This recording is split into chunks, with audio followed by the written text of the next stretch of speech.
My name is John Costello. I'm a product manager for Design Studio based out of the Dublin office in Ireland. So we have been involved with the development of Design Studio from really the inception of the product, and I've been through all the releases. And today really what I wanted to do was to go through Design Studio for maybe some of the newbies out there in the world that maybe have heard about Design Studio but maybe are not very familiar, or maybe have never even seen it, and to give a little bit of background around that. So just as an agenda is what we're going to cover. We're going to cover a walkthrough of the Design Studio tool itself. We're also going to look at creating a very simple app and to show you that it's not as scary as maybe some people might have thought it might have been. I'm also going to maybe do a little bit of talking about where Design Studio fits into the suite and a little bit about the overall suite concepts and strategy for BI analytics going forward. I'm also going to then give you a little bit of positioning and background to the Design Studio tool itself in terms of where we've come from, how it can be used, and so on. And then finally, I'm going to really give a few demos and providing everything goes to plan, show you a little bit about how complex a Design Studio application can become. I always like to start the demo with actually looking at the tool itself. So here is the tool, Design Studio itself. And for those of you maybe that are a little bit technical inclined or come from a technical background, Design Studio is built off the Eclipse framework. So this may be a familiar look and feel to you because it's built off the Eclipse framework. And that's quite important for a number of reasons. In that the framework is quite flexible in terms of what it allows us to do with a product. It's already, in terms of its efficiency and performance, quite respected. Eclipse is kind of like the de facto open source development tool out there in the market today. But the flexibility and the extensibility of the product, and the framework rather, is something that's quite attractive to building a product like this, because of the ability to allow SDKs to be built on top of the Design Studio tool. But I suppose the fact that the Eclipse framework allows us to build those extensions which then fit in quite easily and efficiently into the product itself is quite valuable. So just kind of as a little tour of the product itself, we've got down here the left-hand side, we've got our basic analytic components. So we've got the basics of any dashboard. You've got your charting, your crosstab, which is an extremely powerful pivot table. We've got some of our filtering components in terms of a dimension filter, a filter line panel, a filter panel, and a filter line. We've also got some newer components which have come in the more recent releases, and people might be aware of them, in terms of our geomap and our info charts. And the geomaps are quite powerful in terms of what they can do and how you can customize your geomaps to actually leverage a lot more interactive dashboards. And in my more complex demo later, I'm hoping going to show you a flavor of that. So these are all your basic analytic components, and they really work as they kind of say out of the tin. They're drag and drop. So I literally grab a chart and I drop it onto my area here, my palette, or my canvas, and it's straight away it's available to be used. So the first thing that we have is when it's dropped on is you have a properties list. So with the canvas in the middle, there's an area that you just work with straight away by dragging and dropping. Each component itself has a set of properties. And in some circumstances it actually has a set of additional properties. And you can see that within the property section it's available for configuration. A lot of the tools now that we are, rather the components of the product that we're developing, have a lot more configuration within them. And we developed a simple app in the next section. I'll show you about how very easily and very quickly you can put together something that's relatively straightforward, but is effectively 90% of the dashboards that are out there today. So just kind of moving on, we've got the next section, which is kind of like our basic components, and this area is really the form controls of the basic dashboard. So you know, your buttons, your checkboxes, drop-down fields, date fields, etc. And really just kind of is the enhancement of the functionality, whereas your analytic tools above are really specific to data analysis. And then finally, we've got the container components, which are really about controlling the layout of the application. So we've got grid layouts, page books to allow you to flip through panels. We've got even a panel component. We've got a pop-up page. We've got a split cell container, which I'll talk a little bit later when we look at some of the complex apps, and tab strips. So these are really affording you the ability to lay out your application in a way that suits your requirements. And then finally, down the bottom here, then we've got an outline view, and this outline view is really the skeletal makeup of your application. So it includes for every component that's dropped on. So you can see here I've already dropped a chart on, so if I dropped a cross tab on as well, it would be in here, and so on and so forth. And this layout will increase as your components increase. You can also, within here, this is where you add your data source. So you can add a data source, and here I've got some that are already set up on my computer, and I can actually add them. I'm working locally, by the way, so that's why these are set up in this way. But data sources can be added to your component, and this is where you do it. You'll also see that in 1.6 we've also allowed the ability to add in a custom CSV data source, which for the purposes of being able to develop in an offline scenario really give you a massive advantages, not only for say the IT department when you're trying to demo to the business about a particular concept and you're trying to demonstrate the application without relying on the intricacies of Wi-Fi.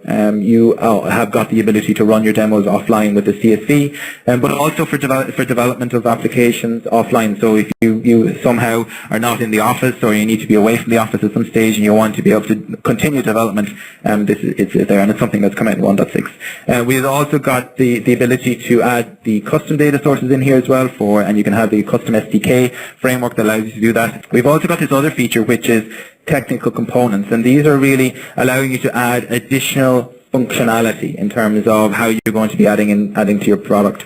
So for example, you might want to add a PDF component, which allows you to export your dashboard in a number of different ways to PDF. You might want to add a different type of backend connections and add in that to your application. You may also want to be able to add a localization part to your application, and that's what the text pool here. So these are all kind of, I suppose, technical components that add and give you that extra different layer of complexity to your application. So that's really kind of the tour of the application. I suppose one last part to it is that there's two modes to the tool, or rather there's a few different modes. But in terms of there's a local and a platform type. We support the different platforms, which I'll get to later. But you can work in two modes. In that local mode, you work off your desktop. And in that mode you can connect to, as I said, to CSV data source to completely offline, or you can work with your online data sources that you've already set up on your computer. And then you can work directly with the platform itself from the tool. So you can work with your BIP platform or your NetWeaver platform or your HANA platform. So the tool can work in those two different modes. So my next step really is to show you very quickly how we can maybe put together an application that's not too scary, or not even an application, but put together the basic concepts of an application that is out there today in the market. So not even out there today in the market, it's as a business need. So the things that are needed really across the board is I suppose the ability to add a data source. So I'm going to add a data source here that I have preset, just one of my info views. So we got a data source added to our Design Studio application, and some of the things that are basically needed for a very basic application are the ability to visualize the data in some sort of chart function, also the ability to view the tabular layout of the dashboard, and also an ability to filter a particular dashboard. So these are the three components that I'm just going to drag and drop onto the canvas here today, so you can see it. So and because I'm pedantic, I'm going to try and line them up. Okay, so now we've got our three components that kind of make up a lot of what general business dashboards need. They need to be able to visualize the data, they need to be able to see a tabular representation of the data, and you also need to be able to filter it. So we're just now going to drop the data sources onto the individual components. And straight away, what Design Studio gives you is it gives you an in-tool visualization of the data as well. So as a designer, you get to see what the initial state of the data looks like before you said go live to the browser. Now you can also, within Design Studio, is you can set an initial view by right-clicking on the data source, and you get in. And now this is the state of the data set as it is exposed within as your query. And in here you can go in and you can make manipulations to the initial state and get that state changed, and that is a state then that's added on top of the query before it appears in the dashboard itself. Now, we do recommend caution in terms of using this particular feature. We've seen a lot of customers out there in the field that have actually gone in quite heavy on the initial state editing, and that will add weight to the actual performance of the initial load of the application. We're not saying that you just don't touch it at all, but just be aware that it does affect the overall performance of the initial load, and it's something just to be aware of. Anyway, I digress. So, as I said, I've just dropped on. So you've seen there, I've just dragged and dropped onto this canvas, and now when I execute, I can execute directly into the browser, and my app is already ready. Now, if I was connected to the platform, this would already be live on the platform and usable.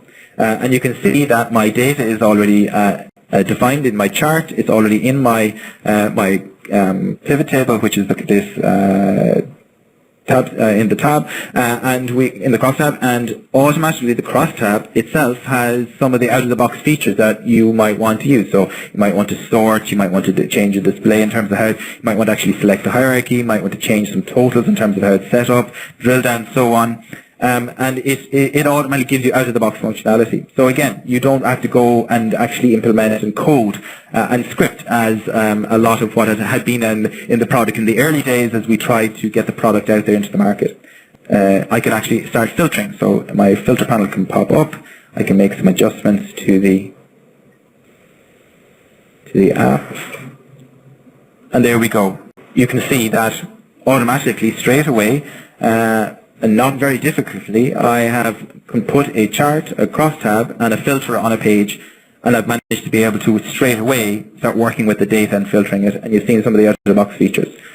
So that kind of shows you the flexibility of the tool, and that, you know, it's not as scary as I suppose some people may have the impression of, that it's a real kind of heavy-end developer-only tool. This is quite a friendly tool, and it's getting friendlier. One of the things that we've been working on as a product group, as we've matured a lot more, is to enhance the tool and make it a lot more user-friendly, and we're moving a lot more in that direction.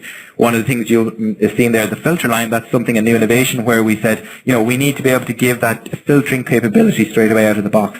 The cross-tab, having that context menu now, again, is another thing that we said we need to be able to be giving that ability straight away out of the box, and adding a lot of that user-friendliness to the actual tool. The tool itself, don't get me wrong, is still a very flexible, powerful development tool. So if you're a person who's got a lot of experience in dashboard development and have experience in scripting and CSS and all the rest, this also lends itself to be able to allow that. None of that features or that feature set has gone away. That's still something that's quite available. But we're just making the, I suppose, the getting up to speed or the introductory part of it a little bit less, I suppose, a steeper learning curve and more of a kind of a learn as you go experience. And that's going to be getting even more so as we mature as a product. So really this is about understanding in terms of the tool and how it can be used and all the rest. So Design Studio as a tool is really is a way of creating dashboarding apps. And we call them, I suppose, apps as well for a reason, because they're less of the static dashboard now with the tool, and more of a more complex, and can be a more of a complex application in itself. It can do an awful lot of more than just display data and dashboard and a dashboard of high key KPIs, etc. There's a lot more there. We can have drill downs, we can have calculations, we can have multiple different views of data. We can correlate data sources. We can aggregate content, we can do write back if you're on BW. So there's lots of application style development or work that can be done on the application to allow an end user to analyze, explore and personalize the application and eventually share. However, we also provide a lot of apps or templates, which if we just go back to the app and I'll show you where they are. Under the new button here, we've got these set of templates that are ready to run. And these are really templates that we feel highlight the kind of out-of-the-box standard set of features for an application. And some of the power features that are there, and these are what we're talking about in this instance when we talk about the standard apps. And these apps, once deployed completely out of the box, and by that I mean you literally hit new, create, save, and they're ready to use on the platform, allow you to effectively connect dynamically to data sources that are available on your platform, and then start immediately working with that data to slice and dice. Now I'm going to show a little bit of a demo of that in the complex app section, and you'll see what I mean. But this effectively allows you to have that kind of enterprise self-service view, and I'll explain that a little later. So it's important to see this, that while Design Studio allows you to have that green field to create any app you want, there's also templates there that are quite effective in showing you another view on your data or working with your data in a more efficient way. We also have a community up on our SEN where customers are also putting templates, because now within Design Studio you can also create a template of the app that you developed and export that, and those exports can be imported by other users, and that makes it a lot more powerful in terms of as a community sharing the work that we can do. So moving on really to talking about the product as in terms of what use cases we cover.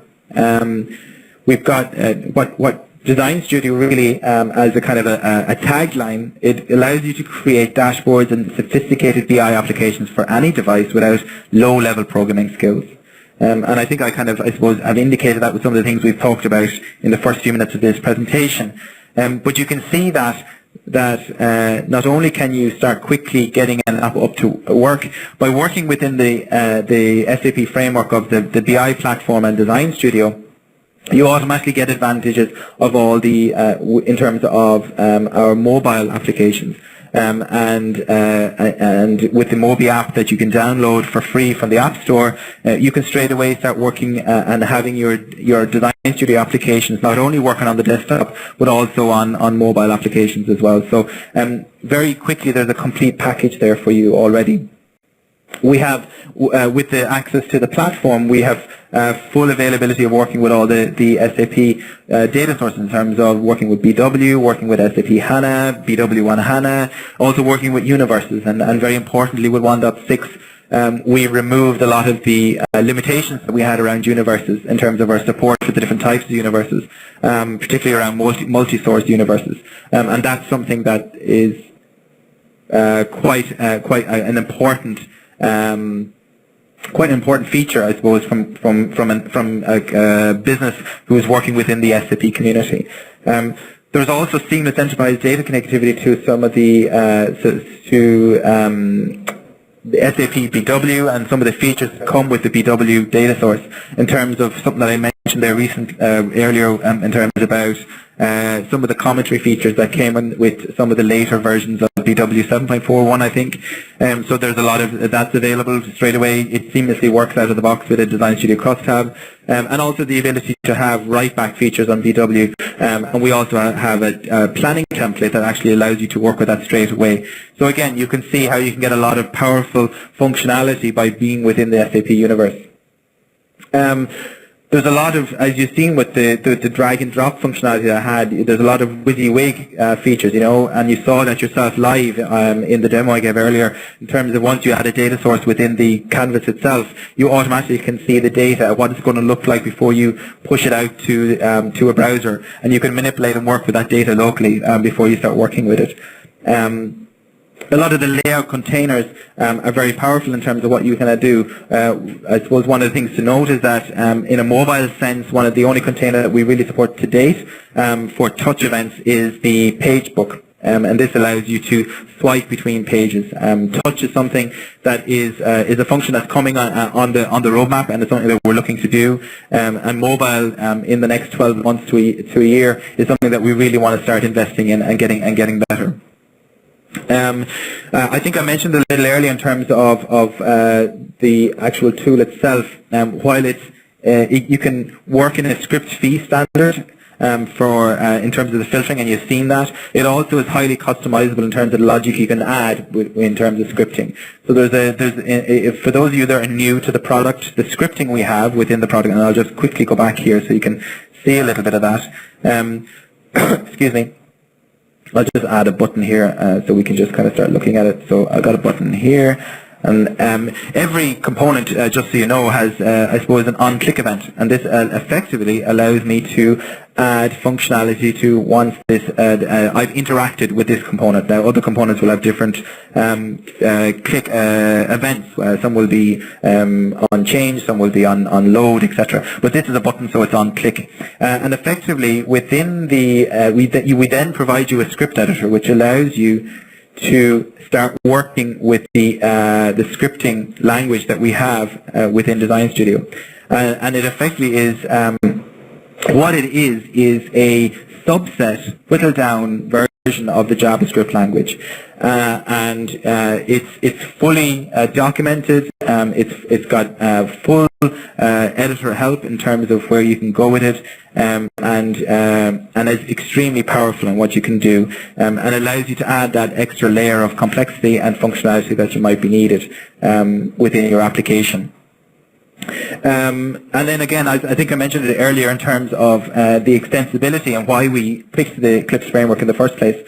There's extension points through the part of SDK and our partner ecosystem.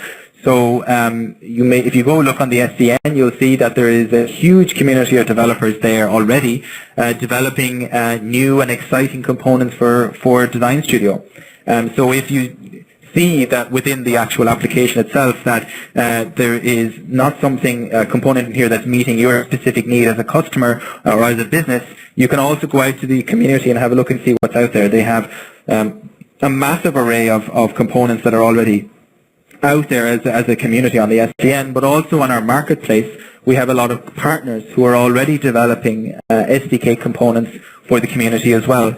And I suppose the benefit to the partners is they get to showcase their wares on the marketplace, and you as customers you get to see the different types of components that maybe you maybe don't have the skills in house to develop yourself, or maybe you're working in an industry that's very familiar to other partners and they've already developed components that were useful in that area and you mightn't have thought of already. So I talked a little bit that I would talk about positioning of the tool in the whole kind of BI stack. And as you can see here, historically going back, I suppose analytics in SAP was quite a crowded place in terms of all the tools that were available. If we look on the left-hand side here, we've kind of had quite a litany of tools in terms of Lumira, Explorer, Design Studio, Dashboards, Bex Web, Analysis for OLAP, Analysis Office, EPM, Bex Analyzer, so on, and Crystal and Webby and Desktop. There's quite a massive list, and I suppose there's an element of simplification coming in, and I think our CEO, Bill McDermott, had really kind of coined the phrase of simplify, and that's a lot of what we've been doing with the suite over the last number of years. So you can see here that we've really consolidated the list down to a lot more, I suppose, meaningful in terms of for our customers. So in terms of our discovery and analysis, we're looking at Lumira being our tool of choice. In terms of dashboard and applications, it's Design Studio and Design Studio apps, like I had mentioned in terms of those templates. With Office integration, we now have one offering in terms of Analysis Office. And then in terms of reporting, we've got our consolidation of both going forward with both Crystal and Webby. And across all these tool sets, there will be a sense of interoperability. So with 1.6 in Design Studio, we have introduced the offering of being able to export a Design Studio application as a LUMS file, which can be imported into Lumira. Now, it's a basic set of functionality. It's not quite there yet, but it gives you the sense of where we're thinking of going with this as a convergence story, an interoperability between applications. There's also an interop story between Analysis Office and Design Studio, where from an Analysis Office application, and when you connect to a data source, within Analysis Office, you can create a Design Studio application from Analysis Office, which can then be saved to the platform and opened within Design Studio, and again, further worked on and moved forward. That's a very small kind of, I suppose, overview of our interop story to date, but there's a big plan ahead of us in terms of what we want to do with the product suites as a whole. Some people have, I suppose, when they start out in their journey in here and they hear about Lumira and they hear about Design Studio, they need to know, well, what is the difference between the two? And it's kind of confusing maybe sometimes to hear about, oh, there's these two tools, but aren't they in the same space? Well, you're right in that they are in the same space in terms of analytics, but they are serving different needs. And I suppose if you look at the needs of what Lumira is servicing, it's looking after the individual.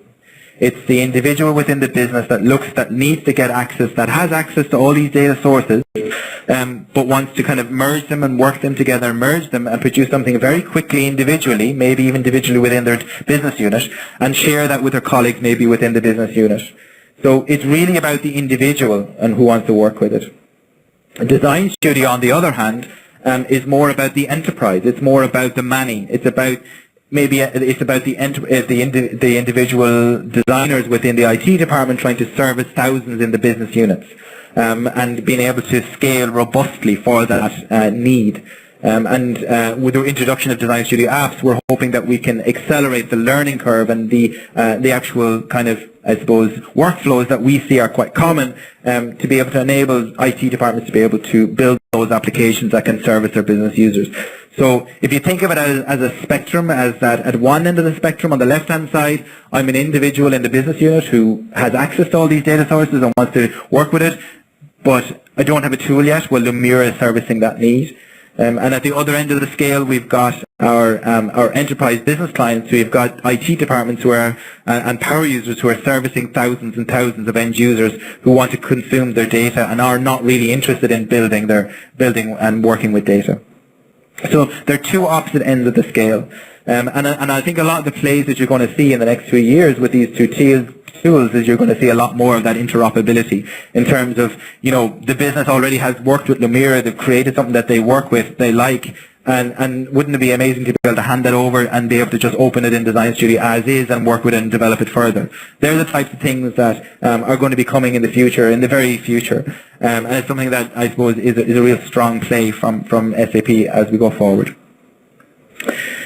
So the next slide I have is about personas, and I just wanted to maybe position for some of those people that maybe are not aware about it, but what we were thinking in terms of when we started with the product and what we were trying to achieve in terms of the people. Personas, and if you're not aware of what the term is, it's a relatively new term in terms of the agile and design thinking world, but it's really about putting a personality on the types of users that are going to be interacting with the product. And Design Studio is really trying to look after, if you're thinking about it in roles, we're trying to look after two different types of roles. It's the producer and the consumer. You've got the producer who's going to be the person who's really creating the application, and the consumer who's going to be really the person who's using the application or the dashboard. But we went a step further and we've kind of broken that down because we see a lot more personalities working within our customers. And you may recognize some of these personality types in terms of the business that you work in. And the first type here is in that end user role type is the data analyst. This is the person that has a background in analytics, has a knowledge of the business, has an awareness of the available data, is used to working with tools like Excel, Access, is aware of OLAP data sources and maybe working with SQL, they're working with the data. And as an end user, we believe that there's the two types of users. There's really the creator, the data analyst, who's used to interpreting the data and manipulating the data and knows what the business need in order to make decisions, right? They know the types of data that are needed for the day-to-day functions of the dashboarding to make informed decisions for their leaders. And these data analysts are the first type of end user that we're looking after. The other is the information consumer, the person who's working within the end user, who's the leader, who's the visionary, who's really looking to make informed decisions based on hard facts.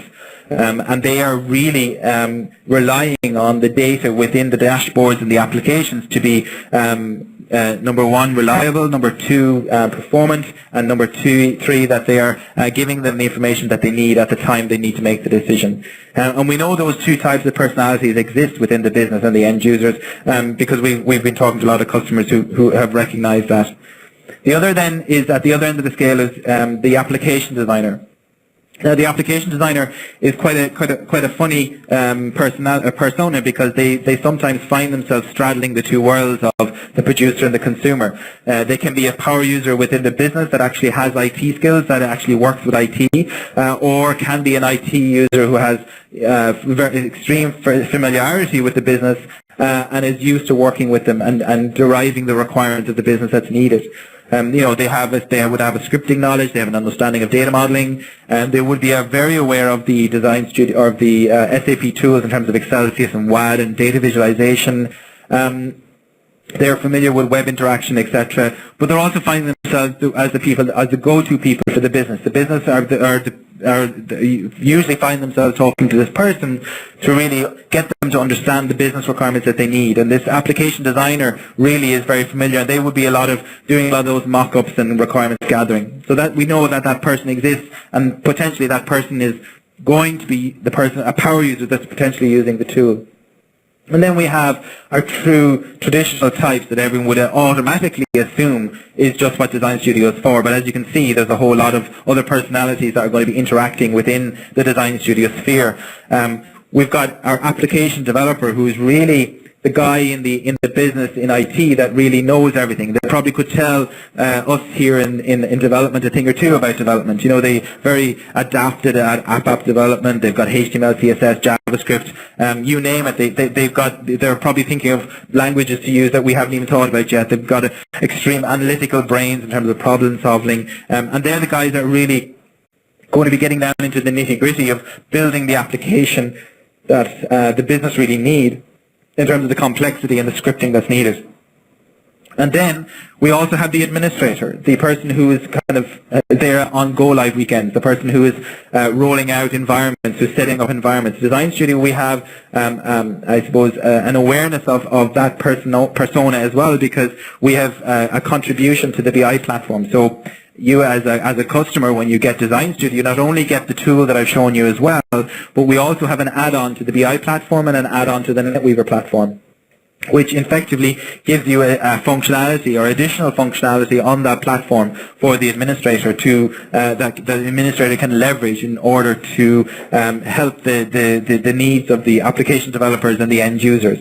So Design Studio also is aware of that personality. So that's just really to give you, I suppose, a flavor or an overview of the different types of personas that the Design Studio application really was aimed at. So I mentioned a little bit there as I've gone along about platform, and we do have, I suppose, up until now we had the statement that we supported BI platform entirely. Every feature and functionality that's within Design Studio is supported by BI platform, and that remains to be the case. We are supporting everything from BI 4.1 and above, with a kind of a case-by-case basis for BIP 4.0, because as of 2016, 4.0 has kind of reached the end of its life, but there is different case-by-case basis going around. We would recommend that customers go with 4.1 because there's lots of really exciting features from performance to scalability there that you can really take advantage of. And also, we're fully supportive of BIP 4.2, which is in ramp-up as we speak and should be released out to the general public soon. But everything in Design Studio is really geared towards now going forward. We recommend to go with the BI platform. That's what we're recommending as our number one target platform. We do have limited support for both the NetWeaver platform and the HANA platform, but we are, I suppose, it's very limited, and it really was just to service the needs of the clients that we were in that area. But we are seeing that the majority of our customer base, being the Bob J customers, is where we're going to be moving, and that's where we're recommending our customers to move forward with.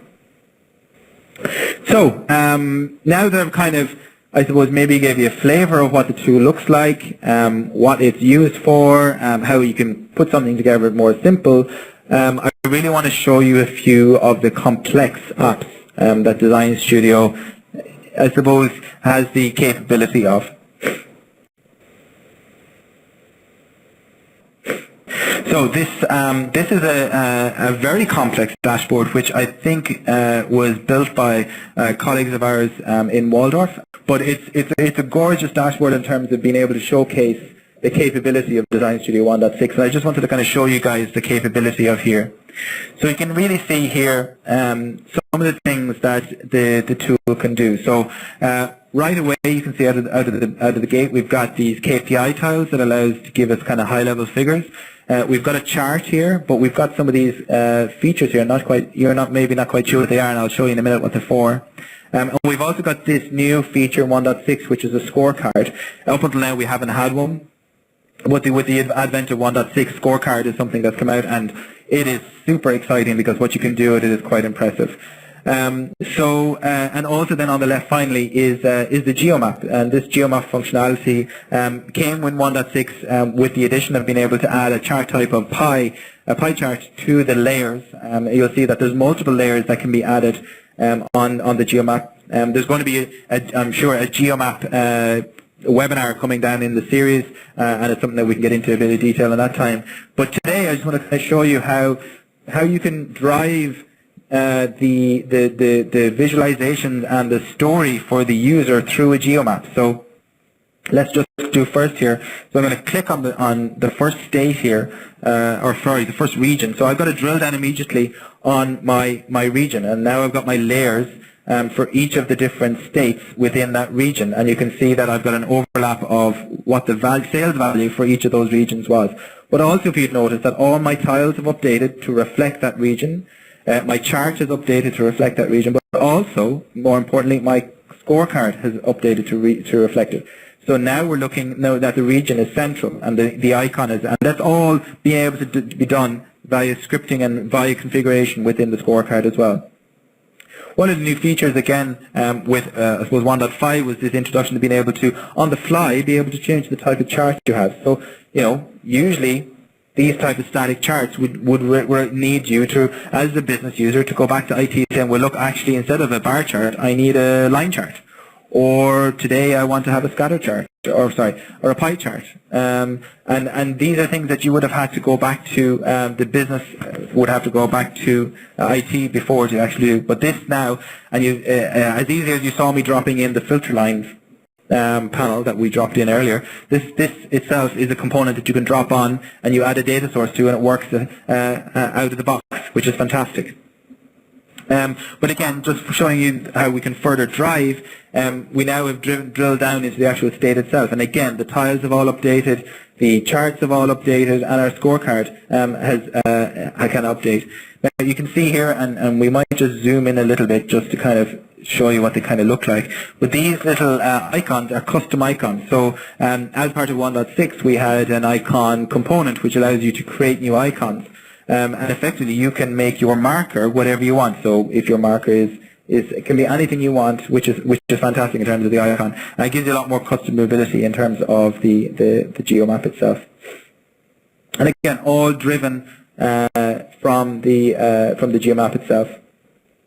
So this is I feel is quite a nice view in terms of what's possible. It gives you a different view in terms of what you can do out of the box, and how you can drive a dashboard, not necessarily from your traditional filtering perspective, but maybe using visuals to actually drive the view of the dashboard. So I then wanted to kind of show you some of the one of the out-of-the-box features from the template. So what we've got, and I'm just going to create it here on the fly so you can see it, we've got this new ready-to-run application called a generic analysis app. And we feel this is a really powerful app in terms of it really gives you that slicing and dicing for the business analyst, or that data analyst that we talked about in the persona. And this works straight away out of the box. So you're going to see that I'm not going to touch the actual application itself. I'm just going to launch it. And straight away, we've built the app to go and do a lookup of all the data sources that are available to you. Now, I'm in local mode here, so all these data sources are set up on my laptop. But if you were on the platform, these would just expose all the OLAP data sources that were available on your platform. Sorry. And this list on the left it will be a list of the recently used data sources that you connected with. So I'm just going to choose my HANA database here. I'm just going to connect to the trusty Food Mart, and we can start looking at how we can slice and dice. So you can see that straight away I've connected to the data source, and I'm just a business user. I haven't done anything special, and nothing has been done in IT to develop this application. This application has literally just been saved to the platform, and I've told my business users to go at it. Because out of the box we've given you all the features that we feel is a strong use case for that data analyst. They have access to the data source. They can now start working with the data. I'm going to slice and dice. I'm just going to add a dimension here to the row. We've got this pause button here, so it's a pause refresh, and it allows you to make multiple changes, and then once you've undone the pause, it will effectively carry that change out. So you can kind of go a little crazy in terms of what changes you want to make, and then be able to unpause it and make that effect. So it's not kind of slowing you down as you go. So one of the things that I just want to quickly show you is this concept of the self-service. And Design Studio lets you to create these apps, but we have this concept of, I suppose, smart objects or bookmarks, which actually effectively allow you to create a snapshot of this data that I have as a tabular data at the moment. So I can just call this table 1. We'll save that guy. But actually, you know what, thinking about it, that looked quite good as a chart, but maybe as better as a line chart. And I'm going to maybe just save that now as my smart object, line John 2. And hit save. So I was just kind of taking snapshots of these kind of visualizations that, you know, are quite, you know, quite impressive to me in terms of my data. So now out of the box, we have now another app that works in tandem with this app.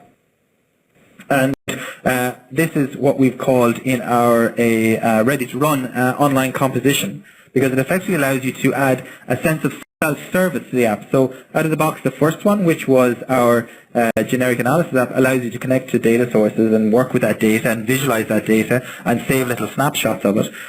Those snapshots are then effectively saved out into the ecosystem where all your colleagues who work, or business users who are working on the platform, have access to. And now we have an app that works out of the box that can connect to all those little snapshots and effectively allow your end users to have to start doing their own self-service. So here you can see we've got a really kind of blank dashboard. And straight away the users can start working and start building their own dashboard. So here, this is the one I created first, which is table 1. I can drag and drop that into my own little, and again, this is in the browser. So this is your end user doing this. They say, okay, well, I now want to be able to build my own dashboard on the fly. And they just drag and drop the components that they see are quite nice. And maybe we'll just drop another one in there. And I say, wow, well, okay, that's everything I need. So off I go and give it a name, John Demo 2, and hit save, and we're all good. And now I've just saved a dashboard as an end user in the browser, and I can open it. And here's the dashboard I've just created. So as an end user, you can see I haven't had to go back to IT. I've just created a dashboard from snapshots of data that my data analyst told me were available within the ecosystem. And I, as an end user, potentially the information consumer or the CEO or the board member, can create these dashboards on the fly before I go off to my board meeting and very quickly get a kind of view on the data that I want. You know, all the facilities there to be able to straight away export to PDF. There is a PDF, and I can actually print it out and bring it off with me. This is all available out of the box, without configuration. Again, you can develop those even further, or take those applications and the concepts that they have and further expand them. But they're really there to, I suppose, showcase the types of complexity and complex apps that you can really do. Again, as I mentioned, there's the ability now to create templates from Design Studio, and as such a lot of our SCN community are creating templates and making them available for people to download, and you can import them here as well. So there's a lot more happening and a lot more available within the tool, and it's an exciting space to be. What are the options for the consumption of these dashboards on mobile? Is it just in mobile browsers, or do you plan native app support? So currently we only support opening Design Studio dashboards via our SAP BI mobile application running on Android and iOS. We currently don't support viewing Design Studio dashboards through native browsers on mobile or tablet at the moment. If you want to view Design Studio dashboards on your mobile device, you need to be running on the BI platform with the mobile services enabled, or as part of the Design Studio add-on that gets installed as part of our add-on installer. And then you simply just need to add your Design Studio dashboard into a mobile category folder on the BI platform, and then once you log in via SAP BI mobile application, you'll be able to see your Design Studio dashboards. Yeah, this is John here as well. I suppose just from in addition to that, we also support NetWeaver Portal, and through that we do support the iOS Safari browser in terms of being able to access Design Studio applications. But as I kind of mentioned during my presentation, that we are recommending customers that BI platform is our platform of choice moving forward. Everything that we support today on NetWeaver and HANA, we will continue to do so, but our investment into the future is going to be on the BI platform. In terms of mobile, there is, I suppose, there will be continued investment from Design Studio. It's something that we are looking in the next year to really push out, and it's something that has been, I suppose, to date has been, I suppose, doing a job that it needs to do. But we recognise that there's things that we need to do better in terms of moving more into the area of responsive design, being able to open up and do a lot more in terms of what you can do with, on the mobile. So we're definitely moving more in that space. At the moment, we've got quite a lot of reference customers that are already using Design Studio on mobiles. We've actually one customer in the UK that I've been working with called Pentland Brands, and they've actually developed exclusively for tablets. They have all their Design Studio applications only consumable on tablets. Most of their executives walk around with iOS tablets. Quite lucky in that they all have that ability, but that's how they're choosing to consume, and that's how they're choosing to build. So they're moving with a kind of mobile-first development. Thanks for that. One follow-up question: can Design Studio dashboards be embedded in external portal? Outside OpenDoc? Yeah, you can. We've got if you come off the BI platform, on the BI platform you can create open document links, and open document links can be embedded in any external portal. We also have most recently we have, I suppose, a closer relationship with the NetWeaver portal itself, where localization changes that are affected in the NetWeaver portal carry through to the Design Studio application running on a BI platform. So yeah. So sorry, is that just like you can embed links, but can you actually embed in an external portal so you can see the dashboard itself without having to follow another link?